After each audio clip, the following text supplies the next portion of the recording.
Friends, आप सभी का मेरे चैनल में स्वागत है। तो एकादशी की तिथि कब है, कब इसका व्रत करें, इसके बारे में मैं बहुत ही महत्वपूर्ण जानकारी दूंगी और वीडियो को स्किप बिल्कुल भी मत करिएगा। और अगर जो आपको हमारी जानकारी पसंद आती है तो आप चैनल को सब्सक्राइब करें और इसको अपने फ्रेंड्स और रिलेटिव्स में शेयर भी कर दें, क्योंकि शेयर करने से भी पुण्य की प्राप्ति होती है।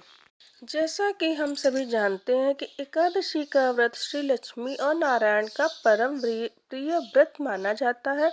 एकादशी का व्रत करने से मनुष्य के 7 जन्म के पाप जड़ से नष्ट हो जाते हैं और पुण्यों का उदय होता है। तो इस साल कामदा एकादशी का प्रारंभ 1 अप्रैल दिन शनिवार की सुबह यानी रात में ही 1:58 पर एकादशी तिथि लग जाएगी तथा समापन 1 और 2 की रात को ही 4:19 पर इसका समापन हो जाएगा। और ज्यादातर मंदिरों में व्रत 1 अप्रैल दिन शनिवार को ही रखा जाएगा, क्योंकि वैष्णव जन व्रत 2 अप्रैल रविवार को रखेंगे और गृहस्थ जन व्रत 1 अप्रैल को रखेंगे, क्योंकि एकादशी पूरे दिन की दिन शनिवार को हमको मिल रही है और ये दशमी से युक्त भी नहीं है। शास्त्रों में दशमी से युक्त एकादशी को त्याज्य बताया गया है।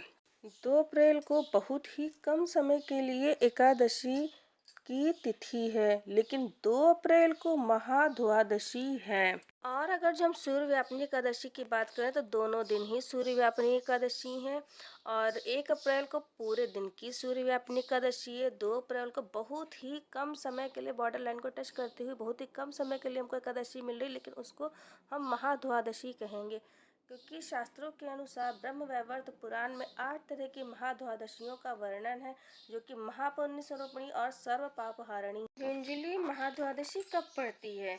एकादशी की तिथि जब वृद्धि नहीं होती है, परंतु द्वादशी की तिथि जब वृद्धि होती है तो उसको महाद्वादशी की तिथि कहते हैं। तो जैसा कि मैं आपको बता चुकी हूँ कि महाद्वादशी का व्रत करने से 1000 एकादशी का व्रत करने का फल मिलता है। तो ये आपके अपने विवेक के ऊपर है कि आप पहली तारीख को एकादशी रखेंगे कि दूसरी को रखेंगे, तो ये आप अपने हिसाब से तय करिए। और अब हम बात करते हैं संकल्प की कि एकादशी के व्रत में हम संकल्प कैसे करें। तो सबसे पहले आपको अपना आसन शुद्ध करना है और दाहिने हाथ से हम हाथ में जल लेकर अपने मुख में डालेंगे, मुख शुद्धि करेंगे। ओम केशवाय नमः मुख में जल डालेंगे, ओम माधवाय नमः फिर मुख में जल डालेंगे, ओम नारायणाय नमः फिर मुख में जल डालेंगे और ओम ऋषिकेशाय नमः कहकर हस्त प्रक्षालन करेंगे। और अब मैं संकल्प को कैसे पढ़ना है वो मैं बताऊंगी बहुत ही आसान तरीके से। जैसे कि मैं पढ़ती हूँ तो हाथ में आप वो सफ़ेद तिल ले लें, फूल ले लें और जल ले लें।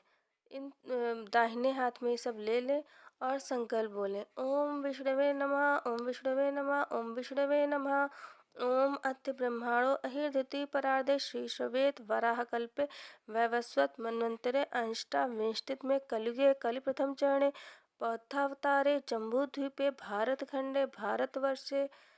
और अपने प्रदेश का नाम जहाँ भी रहते, मध्य प्रदेश, उत्तर प्रदेश, और यहाँ पर अपने नगर का नाम भी बोलना है। विक्रम संवत 2080 चैत्र मासे शुक्ल पक्षे एकादशी तिथि। और अगर जो आप शनिवार कर रहे हैं तो शनिवार, रविवार को कर रहे हैं तो रविवार। शनिवार अपना गोत्र, अपना नाम गोत्र यहाँ पर बोलेंगे। श्रुति स्मृति प्राणोक्त फलाप्राप्त्यर्थम ज्ञात ज्ञात कायिक वाचिक मानसिक सकल पाप निवृत्ति पूर्वकम। जो भी आपकी मनोकामना है वो यहाँ पर बोलिए। निष्काम भाव से व्रत रह रहे तो आप बोलिए निष्काम भावना, या फिर बोलिए कि श्री विष्णु की कृपा पाने के लिए एकादशी व्रतम पूजनम श्री विष्णु पूजनम च करिष्ये। और जल अक्षत जो आपने तिल के अक्षत लिए हैं और फूल नीचे छोड़ दीजिए। और अब हम इसके कुछ नियमों के बारे में बात करेंगे कि इसके नियम क्या है। तो इसका पालन दशमी तिथि से ही शुरू हो जाता है और इस दिन मसूर की दाल, कटहल, चावल, लहसुन, प्याज दशमी को बिल्कुल भी ना सेवन करें। और दशमी के दिन किसी दूसरे का अन्न भी नहीं खाना चाहिए और ब्रह्मचर्य व्रत का पालन करना चाहिए। एकादशी तिथि वाले दिन जल्दी उठकर ब्रह्म मुहूर्त में स्नान करें और जो नित्य जैसे आप पूजा करते हैं पंचोपचार से विष्णु जी का या कृष्ण या शालिग्राम जिसकी भी आप पूजा करते हैं उनकी करें पूजा। उसमें पंचामृत से भगवान को स्नान करवाएं, फल चढ़ाएं, फूल चढ़ाएं, तिल के अक्षत चढ़ाएं, सफ़ेद तिल के अक्षत चढ़ेंगे और उनका गंध से दीप से उनकी पूजा आरती करें। और अब बात हम कथा की करते हैं कि जो कामदा एकादशी व्रत की जो कथा है वो क्या कहती है। युधिष्ठिर ने पूछा, वसुदेव आपको नमस्कार है। अब मेरे सामने ये बताइए कि चैत्र शुक्ल पक्ष में किस नाम की एकादशी होती है। भगवान श्री कृष्ण बोले, राजन एकाग्र चित्त होकर ये पुरातन कथा सुनो जिसे वशिष्ठ ने दिलीप के पूछने पर कहा था। दिलीप ने पूछा, भगवान मैं एक बात सुनना चाहता हूँ। चैत्र महीने के शुक्ल पक्ष में किस नाम की एकादशी होती है।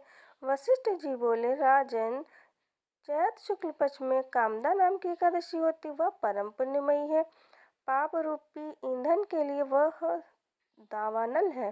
प्राचीन काल की बात है, नागपुर नाम का एक सुंदर नगर था जहाँ सोने के महल बने। उस नगर में पुंडरीक आदि भयंकर नाग निवास करते थे। पुंडरीक नाम का नाग उन दिनों वहाँ राज्य करता था। गंधर्व, किन्नर और अप्सराएं भी उस नगरी का सेवन करती थी। वहाँ एक श्रेष्ठ अप्सरा थी जिसका नाम ललिता था। उसके साथ ललित नाम वाला गंधर्व भी था। वे दोनों पति पत्नी के रूप में रहते थे। दोनों ही परस्पर काम से पीड़ित रहा करते थे। ललिता के हृदय में सदा पति की ही मूर्ति बसी रहती थी और ललित के हृदय में सुंदरी ललिता का नित्य निवास था। एक दिन की बात, नागराज पुंडरीक राज्यसभा में बैठकर मनोरंजन कर रहा था। उस समय ललित का गान हो रहा था किंतु उसके साथ उसकी प्यारी ललिता नहीं थी। गाते गाते उससे ललिता का स्मरण हो आया, अतः उसके पैरों की गति रुक गई और जीभ लड़खड़ाने लगी। नागों में श्रेष्ठ करकोटक को ललित के मन का संताप ज्ञात हो गया, अतः उसने पुंडरीक को उसके पैरों की गति रुकने एवं गान में त्रुटि होने की बात बता दी। करकोटक की बात सुनकर नागराज पुंडरीक की आंखें क्रोध से लाल हो गईं। उसने गाते हुए कामतु ललित को शाप दिया, दुर्बुद्धे तूने मेरे सामने गान करते समय भी पत्नी के वशीभूत हो गया, इसलिए राक्षस हो जा।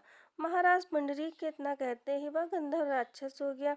भयंकर मुख, विकराल आंखें, देखने मात्र से भय उपजने वाला रूप, ऐसा राक्षस होकर वह कर्मफल भोगने लगा। ललिता अपने पति की विकराल आकृति देख बहुत मन ही मन में बहुत ही चिंतित हुई, भारी दुख से कष्ट पाने लगी।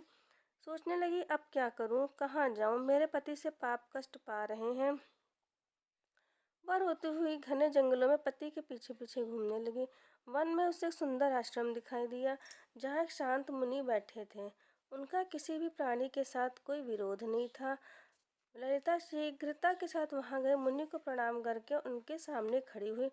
मुनि बड़े दयालु थे। उसे दुखिनी को देखकर वे बोले, शुभ है, तुम कौन हो, कहाँ से आई हो, मेरे सामने सच सच बताओ। ललिता ने कहा, महामुने वीरेंद्र धनवा नाम वाले एक गंधर्व हैं। मैं उन्हीं महात्मा की पुत्री हूँ। मेरा नाम ललिता है। मेरे स्वामी अपने पाप दोष के कारण राक्षस हो गए हैं। उनकी यह अवस्था देखकर मुझे चैन नहीं है। ब्राह्मण, इस समय मेरा जो कर्तव्य हो वह बताइए प्रवर। जिस पुण्य के द्वारा मेरे पति राक्षस भाव से छुटकारा पा जाए उसका उपदेश कीजिए। ऋषि बोले, भद्रे, इस समय चैत्र महीने की शुक्ल पक्ष की कामदा नाम की एकादशी है जो सब पापों को हरने वाली और उत्तम है। तुम उसी का विधि पूर्वक व्रत करो और इस व्रत का जो पुण्य हो उससे अपने स्वामी को दे डालो। पुण्य देने पर क्षण भर में ही उनके शाप का दोष दूर हो जाएगा। राजन मुनि का वचन सुनकर ललिता को बड़ा हर्ष हुआ। उसने एकादशी को उपवास करके द्वादशी के दिन उन ब्रह्मर्षि के समीप ही भगवान वसुदेव के श्री विग्रह के समक्ष अपने पति के उद्धार के लिए वचन कहा, मैंने जो यह कामदा एकादशी का उपवास व्रत किया है उसके पुण्य के प्रभाव से मेरे पति का राक्षस भाव दूर हो जाए। वशिष्ठ जी कहते हैं, ललिता के इतना कहते ही उसी क्षण का पाप दूर हो गया उसने दिव्य देह धारण कर लिया, राक्षस भाव चला गया और पुनः गंधर्व तत्व की प्राप्ति हुई। नृपश्रेष्ठ, वे दोनों पति पत्नी कामदा के प्रभाव से पहले की अपेक्षा भी अधिक सुंदर रूप धारण करके विमान पर आरूढ़ हो अत्यंत शोभा पाने लगे। यह जानकर इस एकादशी के व्रत का यत्नपूर्वक पालन करना चाहिए। मैंने लोगों के हित के लिए तुम्हारे सामने इस व्रत का वर्णन किया है।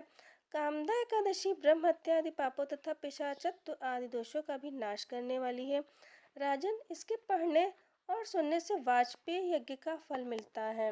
और अब पारण की बात करते हैं।